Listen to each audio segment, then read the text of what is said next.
ನಮಸ್ತೆ ಗೈಸ್. ಈಗ ಸಮಯ ಎಷ್ಟು ಗಂಟೆ ಇದೆ? 2:30 3 ಗಂಟೆ ಆಗಿದೆ. ಈಗಿನೂ ನ್ಯೂ ಇಯರ್ ಬಂದೋಬಸ್ತು ಮುಗಿಸ್ಕೊಂಬಂದು ನಿಮ್ಮ ಮುಂದೆ ಮಾತಾಡ್ತಾ ಇದ್ದೀನಿ. ನನ್ನ ಒಂದು ಲಾಸ್ಟ್ ವಿಡಿಯೋದಲ್ಲಿ ನಾನು ಹೇಳ್ದಂಗೆ ಒಂದು ಗೋಲ್ನ ಸೆಟ್ ಮಾಡ್ಕೊಳ್ಳಿ. ಗೋಲ್ನ ಸೆಟ್ ಮಾಡಿಕೊಂಡು ಅದಕ್ಕೆ ತಕ್ಕಂಗೆ ವರ್ಕ್ ಮಾಡಿ ಮತ್ತು ಹೊಸ ಹೊಸ ಸ್ಕಿಲ್ಗಳನ್ನ ಕಲೀರಿ. ಒಂದು ಗೋಲ್ನ ಹಾಕ್ಕೊಂಡು ಅದಕ್ಕೆ ರೀಚ್ ಮಾಡಿ ಅಂತ ನಿಮಗೆಲ್ಲ ಒಂದು ವಿಡಿಯೋ ಮುಖಾಂತರ ತಿಳಿಸಿದೆ. ಈಗ ನಾನು ನನ್ನ ಒಂದು 2026ರಲ್ಲಿ ಏನು ಮಾಡಬೇಕು ಅನ್ನೋದ್ರ ಬಗ್ಗೆ ಒಂದು ಗೋಲ್ನ ಬರೆದಿದ್ದೀನಿ. ನಿಮಗೆ ಏನೇನು ಮಾಡಬೇಕು ಅಂದರೆ ಲೈಕ್ ಏನಂದರೆ ಮೇನ್ ಗುರಿಗಳು, ಈ ಒಂದು ವರ್ಷದಲ್ಲಿ ಏನೇನು ಮಾಡಬೇಕು ಅನ್ನೋ ಮೇನ್ ಗುರಿಗಳು. ಅದಾದಮೇಲೆ ಸೆಲ್ಫ್ ಕೇರ್ ಗೋಲ್ ಅಂತ ನಾನು ಮಾಡ್ಕೊಂಡಿದ್ದೀನಿ. ಸೆಲ್ಫ್ ಕೇರ್ ಅಂದರೆ ನನ್ನ ಒಂದು ಸ್ವಂತಕ್ಕೆ ಏನಾದರೂ ಮಾಡ್ಕೋಬೇಕು. ನನ್ನ ಆರೋಗ್ಯ ಇರ್ಬೋದು, ಏನಾದರೂ ಸ್ಕಿಲ್ ಡೆವಲಪ್ಮೆಂಟ್ ಇರ್ಬೋದು, ಅಥವಾ ನನ್ನ ಪೀಸ್ ಆಫ್ ಮೈಂಡ್ಗೆ ಧ್ಯಾನ ಮಾಡೋದಿರ್ಬೋದು, ಅಥವಾ ನನ್ನ ಕಮ್ಯುನಿಕೇಷನ್ ಸ್ಕಿಲ್ಗೆ ಇಂಗ್ಲೀಷ್ನ ಇಂಪ್ರೂವ್ಮೆಂಟ್ ಮಾಡ್ಕೊಂಡಿರ್ಬೋದು. ಈ ರೀತಿ ಒಂದಷ್ಟು ಗೋಲ್ಸ್ನ ಸೆಲ್ಫ್ ಕೇರ್ ಗೋಲ್ ಅಂತ ನಾನು ಬರ್ಕೊಂಡಿದ್ದೀನಿ. ಆಮೇಲೆ ಕೆಲವು ಪುಸ್ತಕಗಳನ್ನ ಓದಬೇಕು ಅಂತ ಡಿಸೈಡ್ ಮಾಡಿದ್ದೀನಿ.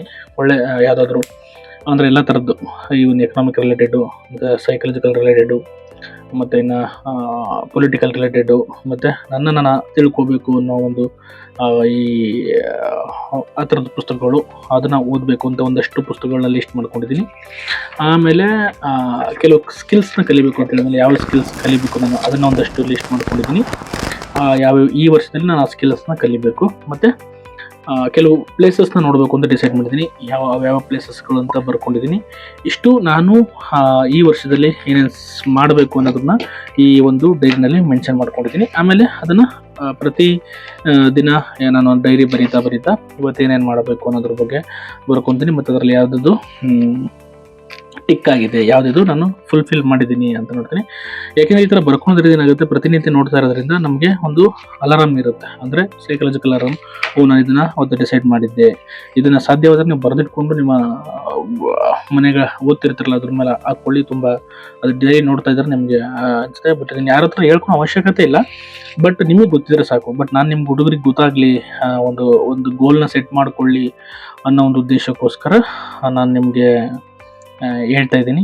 ಇದನ್ನು ಫಾಲೋ ಮಾಡಿ. ಖಂಡಿತ ನೆಕ್ಸ್ಟ್ ಇಯರ್ ಅಷ್ಟೊತ್ತಿಗೆ ನೀವು 2027 ಅಷ್ಟೊತ್ತಿಗೆ ಒಂದು ಹೊಸ ಮನುಷ್ಯರಾಗಿ ಬದಲಾಗಿರ್ತೀರ. ಮತ್ತು ಕೆಲವು ಗೋಲ್ ಅಚೀವ್ಮೆಂಟ್ ಆಗ್ತವೆ, ಕೆಲವು ಅಚೀವ್ಮೆಂಟ್ ಆಗಲ್ಲ. ಬಟ್ ಮ್ಯಾಕ್ಸಿಮಮ್ 100% ನಿಮ್ಮ ಎಫರ್ಟ್ನ ಹಾಕಿ ಗೋಲ್ನ ಅಚೀವ್ ಮಾಡೋದ್ ಕಡೆ ಗಮನ ಕೊಡಿ. ಇನ್ ಕೇಸ್ ಕಾರಣಗಳಿಂದ ಆಗಲಿಲ್ಲ ಅಂದರೆ ಅದನ್ನು ಮತ್ತೆ ಓವರ್ಕಮ್ ಮಾಡೋಕ್ಕೆ ಏನು ಮಾಡ್ಬೋದು ಅನ್ನೋದ್ರ ಬಗ್ಗೆ ಸೊಲ್ಯೂಷನ್ ಹುಡ್ಕೋಣ. ಹಾಗಾಗಿ ಎಲ್ಲರಿಗೂ ಒಳ್ಳೆಯದಾಗಲಿ. ನಿಮ್ಮ ಗೋಲ್ ಸೆಟ್ ಮಾಡಿಕೊಂಡು ನನಗೆ ಅದರದ್ದು ಕಮೆಂಟಲ್ಲಿ ತಿಳಿಸ್ತೀರಾ, ನಿಮ್ಮ ಗೋಲ್ಗಳು ಏನು ಅನ್ನೋದು ತಿಳಿಸ್ತೀರಾ ಅಂತ ಹೇಳ್ತಾ ಎಲ್ಲರಿಗೂ ಒಳ್ಳೆಯದಾಗಲಿ. ನಿಮ್ಮ ಗೋಲ್ಗಳನ್ನ ಕಮೆಂಟಲ್ಲಿ ತಿಳಿಸಿ. ಅದು ಯಾವುದೇ ಥರ ನೀವು ಡಿಫ್ರೆಂಟ್ ವೆರೈಟಿ ಆಫ್ ಗೋಲ್ನ ಹಾಕ್ಕೋಬೋದು. ನಾನು ಈ ಥರ ಮೇಜರ್ ಗೋಲ್ಸ್ ಹಾಕ್ಕೊಂಡು ಅದ್ರ ಮೇಲೆ ವರ್ಕ್ ಮಾಡ್ತಾ ಹೋಗ್ತೀನಿ ಅಂತ ಹೇಳ್ತಾ ಎಲ್ಲರೂ ವರ್ಕ್ ಮಾಡಿ. ನೀವು ಸಹ ಗೋಲ್ ಸೆಟ್ ಮಾಡ್ಕೊಂಡು ಕಮೆಂಟ್ ಮಾಡಿ ಅಂತ ಹೇಳ್ತಾ ಎಲ್ಲರೂ ಒಳ್ಳೆಯದಾಗಲಿ. Thank you so much. Once again happy new year 2026. ಎಲ್ಲರಿಗೂ ಒಂದು ಒಳ್ಳೆ ಶುಭ ದಿನಗಳನ್ನು ತಂದುಕೊಡಲಿ ಅಂತ ಹೇಳ್ತಾ ಎಲ್ಲರೂ ಒಳ್ಳೆಯದಾಗಲಿ. Thank you so much.